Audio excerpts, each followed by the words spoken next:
আবৃত্তি করছি রবীন্দ্রনাথ ঠাকুরের লেখা হারিয়ে যাওয়া।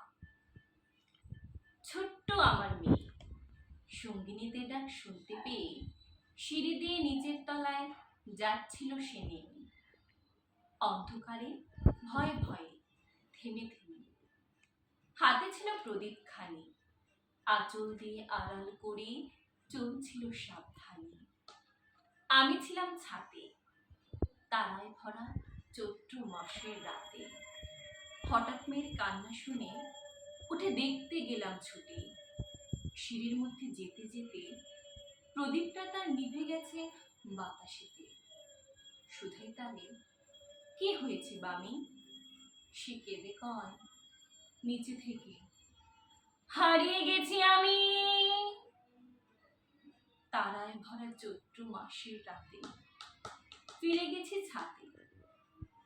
মনে হলো আকাশ পানে চেয়ে আমার বামের মতোই যেন অমনি কে এক মেয়ে। নীলাম্বরের আঁচল খানি ঘিরে দীপশিখাটি বাঁচিয়ে একা চলছে ধীরে ধীরে। নিত্য যদি আলো যদি হঠাৎ যেত থামি, আকাশ ভরে উঠত কেঁদে, হারিয়ে গেছি আমি।